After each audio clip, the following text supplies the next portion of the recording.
Hello, everybody. Hey, this is a video about all the tips and preparation in detail that you would need with your pre-op diet. So, with pre-op diet, in my first video that I made, I left out a few details. There's so many details that you can't keep up with all of them, and yeah, I thought I would do a second video so that you all could get good information. I just don't want to leave anything out if I can help it. First of all, let me say I'm sorry for not looking directly into the camera. I keep forgetting I have to look at that little dot. So I'm going to try to do that. Try to look into the dot when I talk. Okay. Now, where do I start? Let's start with the water. They say that when you get bariatric surgery, at some point you're going to have to sip your water because your stomach is going to be really tiny and you're not going to be able to get a gulp of water down. So what you're doing right now when you drink water, you're gulping it down. You're just drinking. When you're thirsty, you're drinking away. Well, your stomach is going to be really small, so you're not going to be able to just gulp it all down. So from what I have learned so far is that you're going to have to sip your water, and like if you take a full drink, that one full drink that you do take, you might want to take maybe swallow, keep it in your mouth for a minute and just swallow a couple of times. Just let it simmer in your mouth for a minute and swallow maybe 2 swallows to get that down. And it sounds like it's difficult to do, but from what I have learned is that you get a really full feeling, and it's like in your chest, and because the water fills you up quickly. I also learned that when you're going to eat a meal, this is after bariatric surgery and maybe 3 months, I believe it is. You go through the stages. You have your liquid stage right after surgery, and it's maybe I think it's a month, maybe. And then after that, you have your puree stage, which I think is another month or so, something like that. And then you start working gradually in. It's like you're a newborn baby, but you have a newborn baby belly, a newborn baby stomach again. And so you're gradually working in the little bit of food at a time thing. Well, when you get to that point where you're starting to do meals, then there's things you need to know. Okay. Number 1, don't drink from a straw anymore. Just don't drink from a straw anymore. Because when you drink from a straw, it's so easy to just drink it all in. Oh, that's going to be bad. Okay. They say, this is what I've learned, some people don't drink a half hour before their meal and a half hour to an hour after their meal. They want you to focus on your meal. So if you eat your meal, then you get all the nutrients in. There's two reasons for this, okay? You're going to get all your nutrients in your meal because you don't have room for water in there. You just need to get all that food in there because you need that protein. You need all those vitamins and everything. And you need your body after you've had surgery, you need your body to absorb those nutrients. So it's kind of like a little funnel. Your little bitty pouch is like a little funnel. If you put water in there, not only are you not going to have room for your food that you need, that it's going to be, that water is going to make it thinner. It's just going to go right through you, if you get my point. And then you will not get the nutrients that you need, because it's going to, it's going to go right through you, literally. Okay. Or the other way. So you have to try to practice now. This is preparation time for you. Okay. The prep time is now the pre-op. When you're doing the pre-op diet ahead, this is perfect. Because if you do this now, the better off you're going to be when it comes time to have to do it. So just start sipping your water, taking sips to sip it. Don't gulp it down.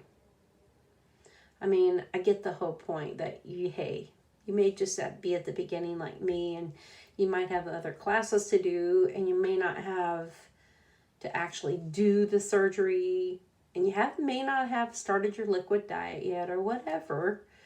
But it's good to practice that if you can and get in a habit, because this is a life-changing thing.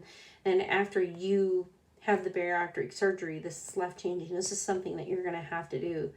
And it'll be less traumatizing for you if you practice this now. Okay.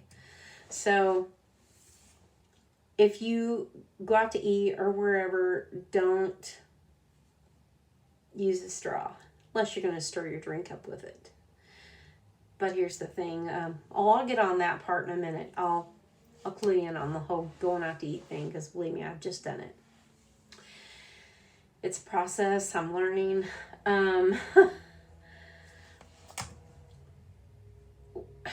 Just, here's what I'm doing. Okay, I'll tell you what I'm doing. I'm just sipping my water a little at a time, and slowly just kind of swishing it around. Just imagine having something that tastes really good, like your favorite flavor, and just swirl it around and just let it just swallow carefully, a little at a time, and that's what I've been doing. Now, here's the thing. A lot of people have asked, well, how are you going to get 48 to 64 ounces of water in a day just doing that? Well, you can do it if you drink water all day. So that's something to think about. But I mean, very rarely, of all the videos that I have reviewed on here, very rarely have I seen one where a person said that they had drank water all the way up until right before they ate dinner, but then said they didn't have any water for an hour after dinner. Very rarely do I hear that. Most of the time, most of the weight loss journeys that I've watched, they have said that they would stop about a half hour before or an hour before, and then wait till like a half hour after or something like that, or an hour after, to drink water. So they want you to practice that. Well, I have been practicing that, but I have to tell you, I noticed that sometimes, like if I'm eating like dry meat, it's like I want the water. I'm struggling with that. And so what I've been doing is, if I eat a piece of dry meat, something that's really dry, and I feel like I really need to have that a little more moist before I swallow it, then I will take just a very, very small, tiny sip of water, just a small one, enough to get that food damp enough to where it feels like I can swallow it. And that's what I've been doing to practice this.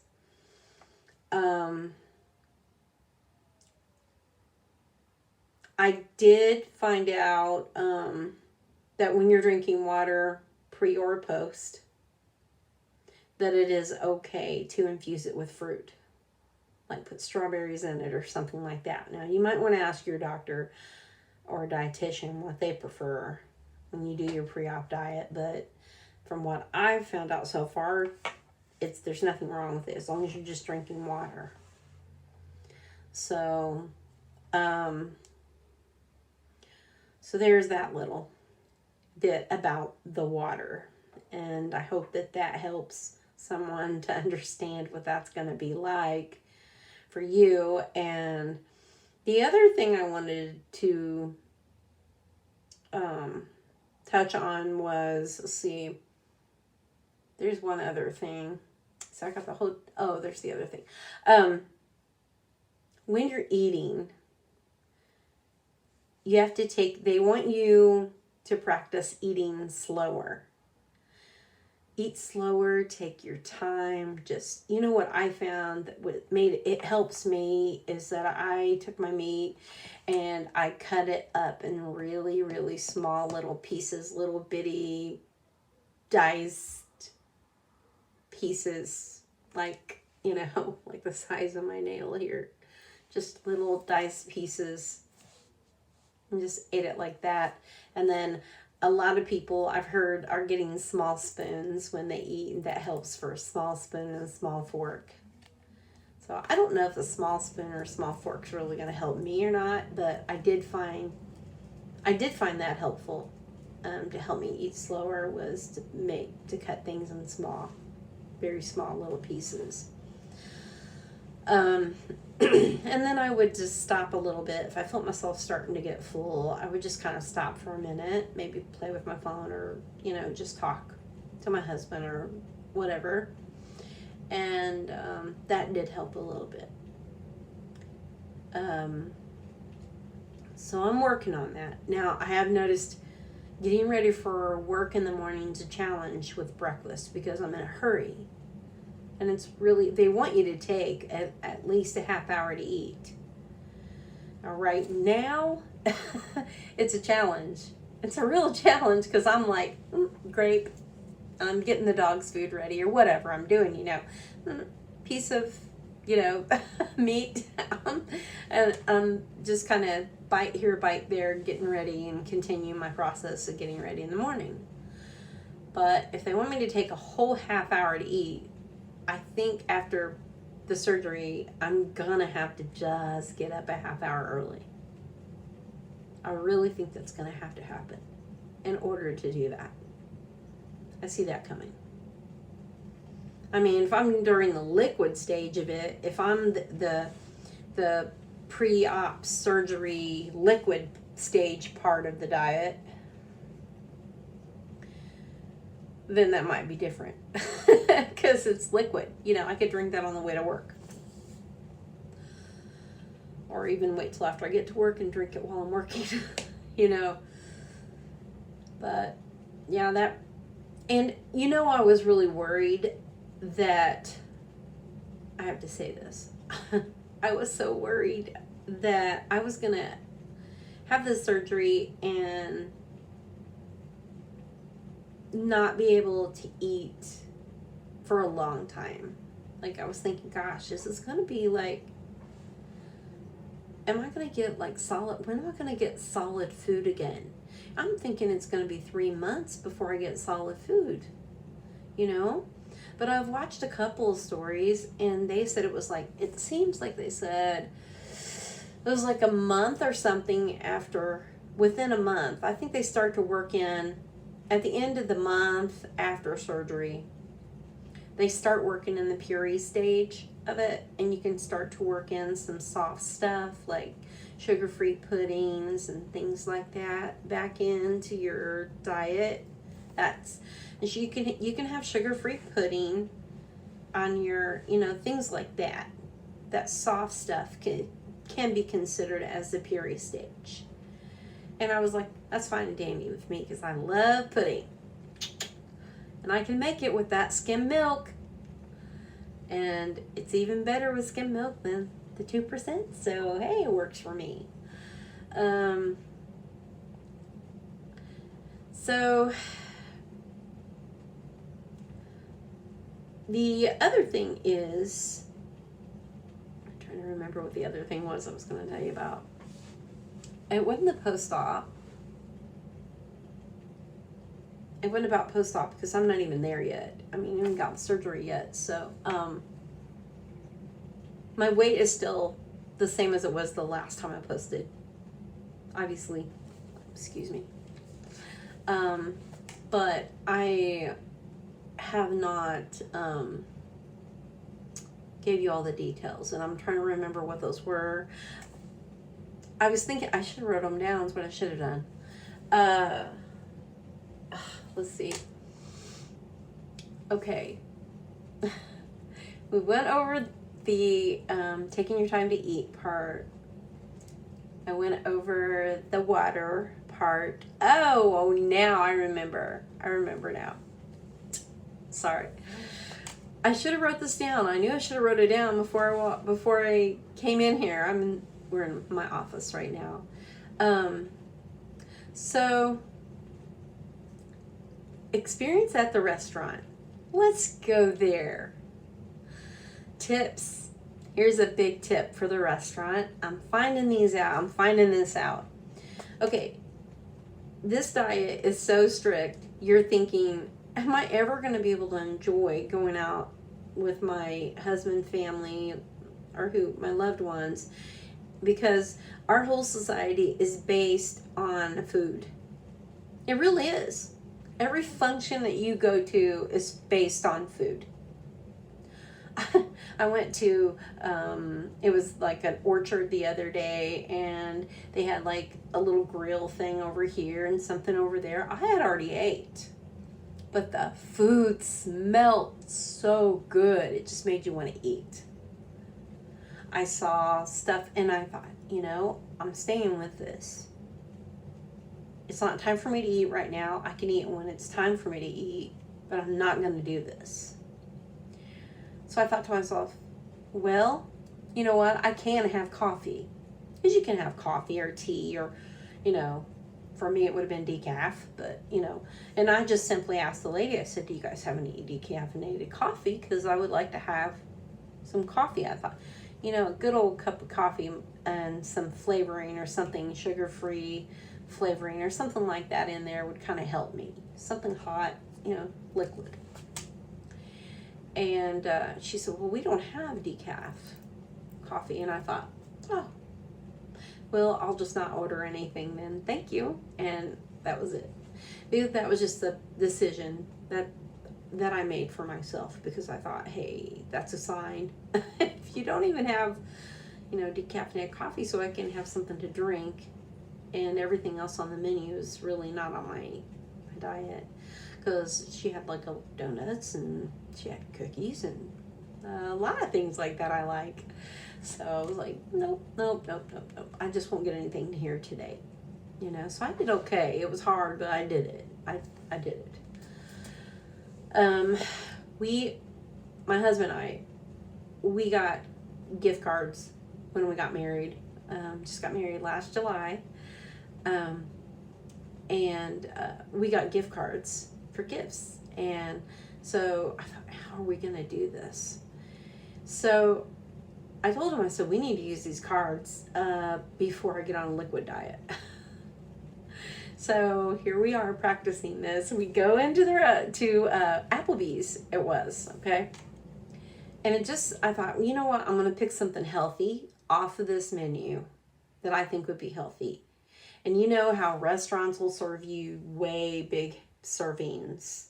I was like, that's fine. I'll roll with this. I'll order whatever I think is the healthiest thing for me on the menu that I need to go with the diet. And if I get a big healthy serving, I'll just cut that up. I'll cut it in half, get a take-home container, and I'll have that for lunch. Yeah. So, and I did that.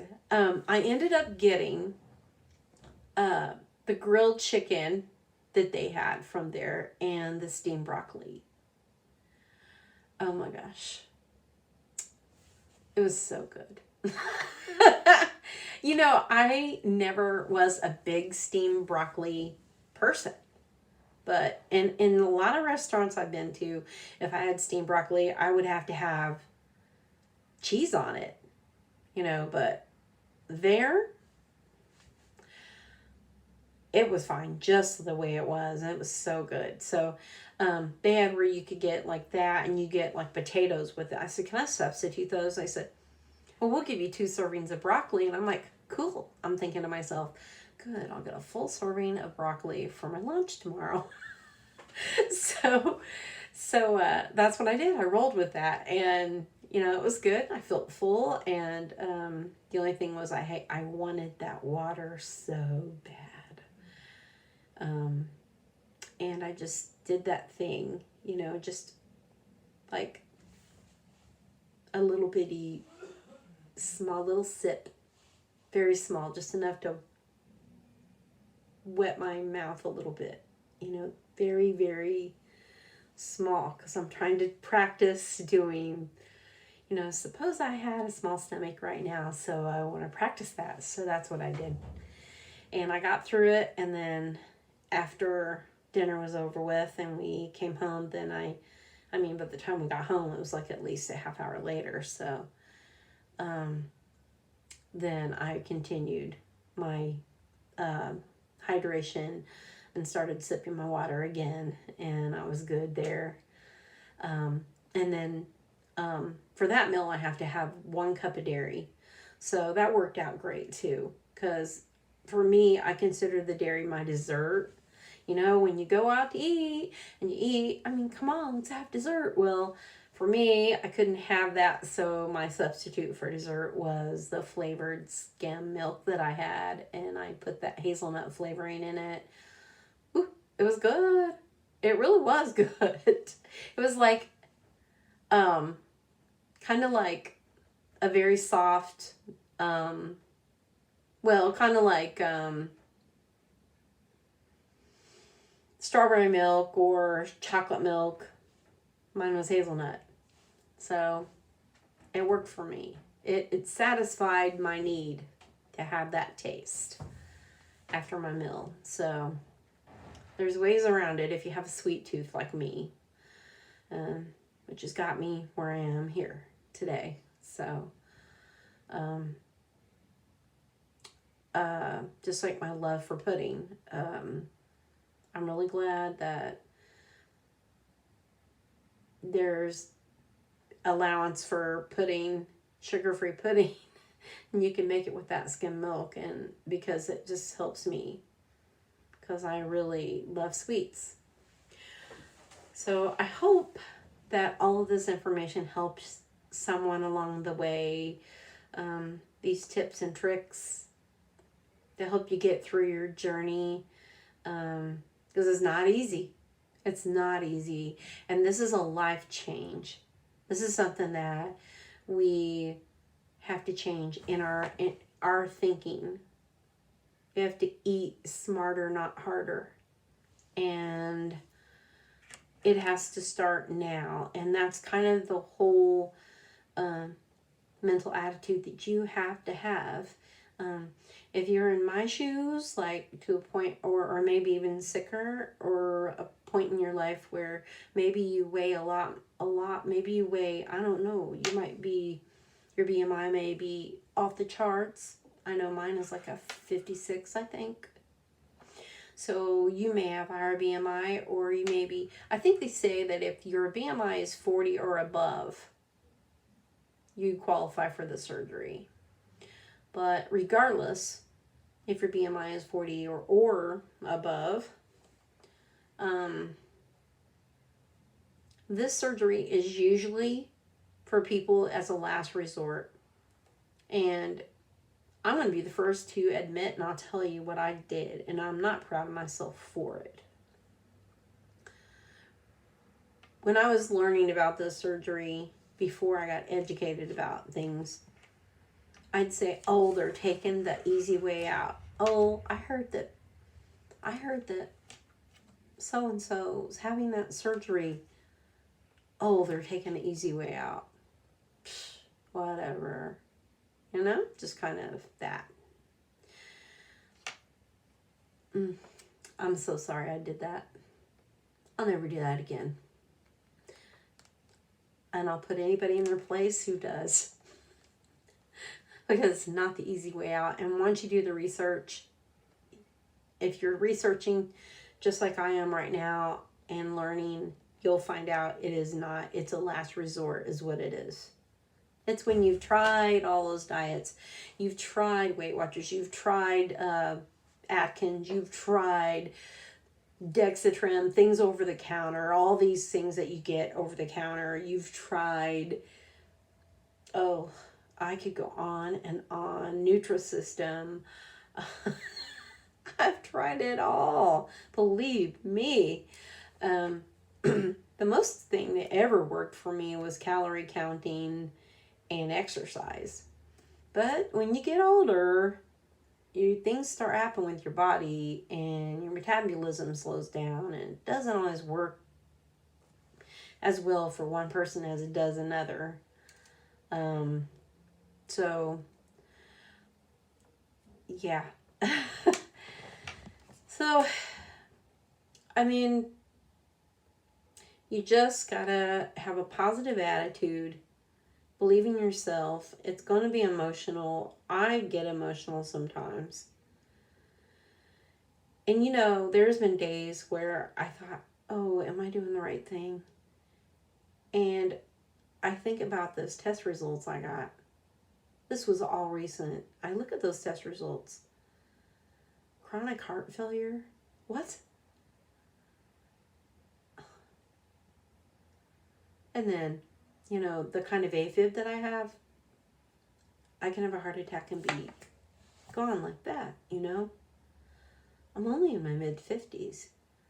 I mean, come on. I just think about that, you know. It makes you stop and think about where you are. So if you're the kind of person who has health issues and maybe I'll tell you what's really frustrating about that, by the way. Really frustrating is when you have all this and you've been to doctors and the doctors will say to you, have you ever tried bariatric surgery and you've already tried it several times and the insurance keeps denying you? That is so frustrating. So frustrating. I can't even begin. It was emotional, frustrating. I cried. Oh my gosh, I cried. I did. I remember there's this one place. I can't say that name of the place, but I heard so many good things about this place. It was supposed to be the best place. They had all these programs that would help you. And I kept calling them and asking them. And they said, well, the lady was very snobby with me. I was reaching out, you know, and my insurance wouldn't cover. And she said, well, we have another way and that we can help you.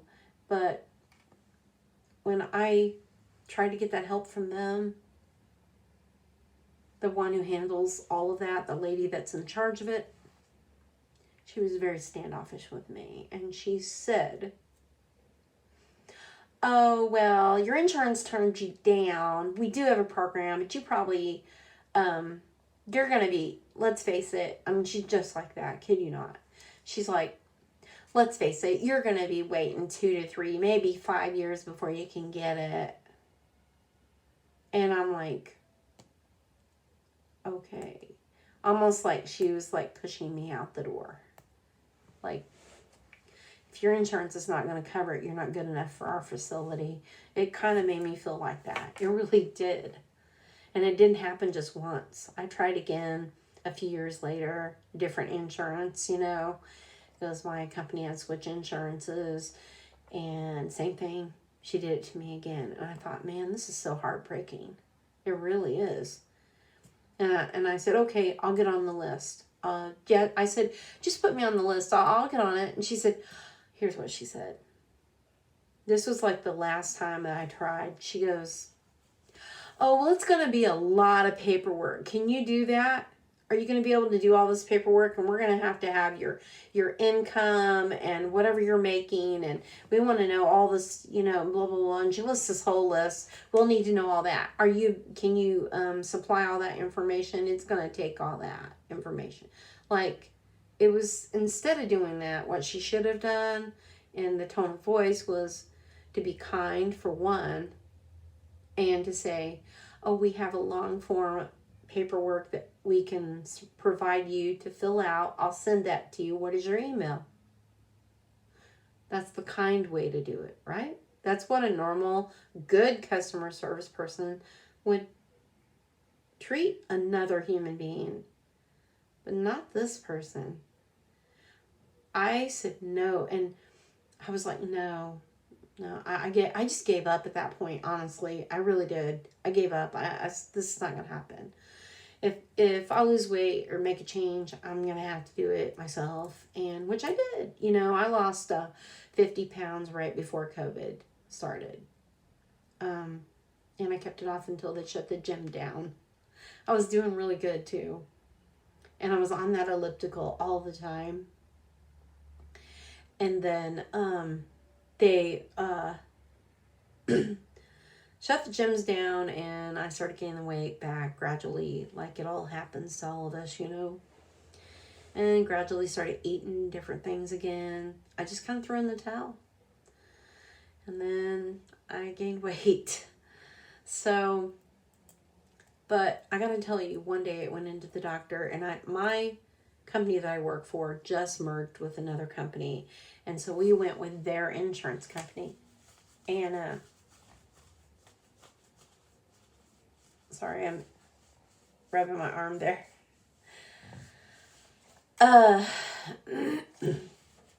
Just sore right there.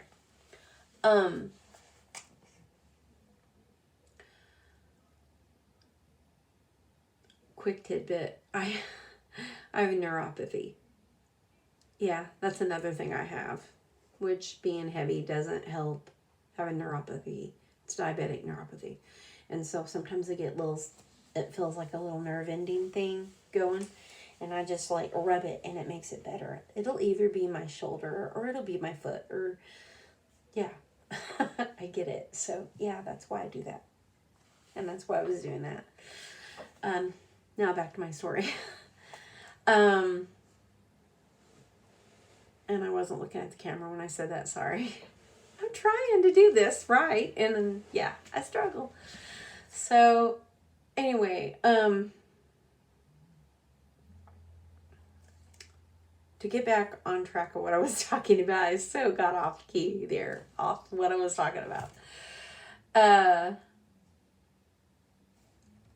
I went in, when I found out that I had the, after all this time, it's been, gosh, this has happened over a period of like 10 years.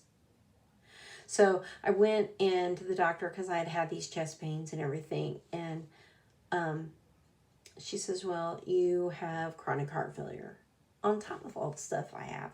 And then she looks at me, and like 4 other doctors, it was like 3 or 4 other doctors had mentioned this to me. And it's kind of a nerve, like she hit a nerve, okay? And she says, have you ever thought about getting bariatric surgery? And I lost it. I was just like, I just broke down. I was like, yes, I did try it. You know, I was really upset. And I did try it. And I got turned down. And the lady over there was really rude to me. I was like, you know, I just don't think it's meant for me to get it. And no insurances will accept me. And she says, look, why don't you just try one more time? Do you have a different insurance now? I said, actually, I do. She said, why don't you call them and see if they do cover? I mean, what have you got to lose? You can't lose something you don't have. And I'm like, okay, I'll try. And, you know, and she gave me some pointers, and she gave me a little diet sheet with, you know how dietitians are, when they give you that diet sheet with all these foods on it. Well, she gave me kind of the sheet similar to that. Like follow the fruit and vegetable pyramid and all that, which I still wasn't getting. what portion control meant.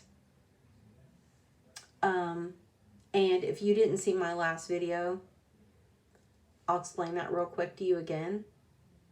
If you haven't seen the last one, I'll say that real quick.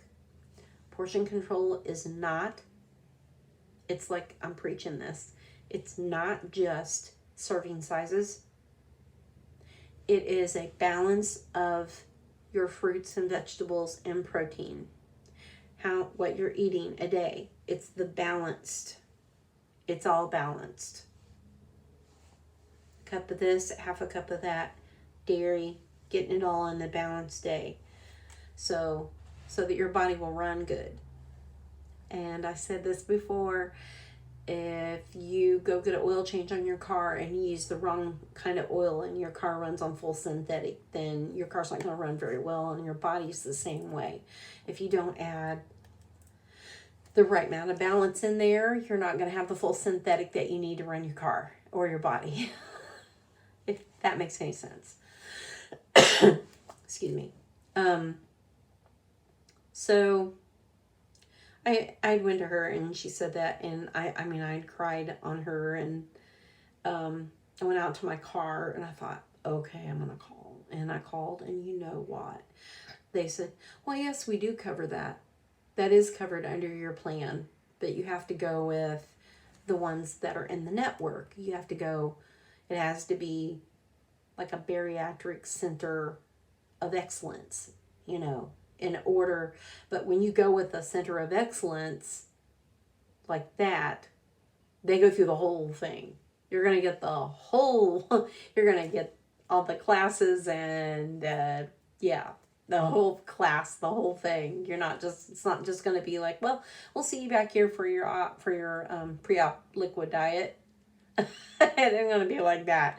It's going to be like, I'm telling you, this is what I'm doing. I'm on this diet with this whole plan, and then I go back for a psychological test, and then after that I'm gonna do a little test online. It's like a virtual class online, and then answer some questions, and then after that I'm gonna go back to see the dietitian in a few months, and he's gonna check my weight and see if I've been a good girl on that, and yeah, and then it goes on. It's gonna continue on, and I'm figuring probably here in the next I'm guessing 4 months, maybe I might get to do the liquid diet and get this thing rolling. Carry on. So anyway, sorry I'm blah blah blah. Just talking your ears off, but I want to make sure that everybody's educated and they know all the details of what you got to do to get through this diet. And if you want to go out to eat with your friends or your family, you can. And you won't be on a liquid diet forever. And you won't be on the puree diet forever. But I do know this, though. I'm going to close up here, but I'm going to tell you this before I do. When it's all come down to it, when this all comes down to it, people will lose all that weight, and then they'll gain a little bit back. Once you're good for a while, you're good as gold, because your stomach will, I have a couple of friends who did this surgery as well, so that's why I know this. It helps when you got a friend that does that's done it. So you're good for a while, maybe 4 to 6 months. Your stomach is going to do the trick. It's not going to let you overeat. It's not going to let you do that. But then one day you're going to wake up and your stomach is going to be normal again. You're going to feel somewhat normal, and you'll be like, oh, you know what? I feel like I could actually take a couple more bites. Or I feel like when you start getting like that, and that's how people gain weight. Or they'll start slipping back into their old habit of eating some of the good foods they used to eat before, the habit foods that they liked before, and they gain the weight back. But almost everybody does. and then they have to lose it again. Well, that's where they want to know that you're prepared. And that's why they make you go through all this, so that you're prepared for that. Because really, when it comes down to it, at the end of the day, it's just a tool. The surgery is just a tool. It's all mental. It really is all mental. And that tool is just going to help you. It's just going to assist you. And it will work. It'll keep working for you as long as you don't forget that your stomach is this big. I guess the size of a fist. But I wish I had a cup to show you what this guy showed me. Hang on. I'm in my office. I have another computer behind me. Okay, I think this was something like what he showed me about your stomach right after surgery being like maybe, maybe that small is what he said right after surgery. Something like that. Or the size of a very small banana. That's what he said. That was the dietitian person that I had. He said that.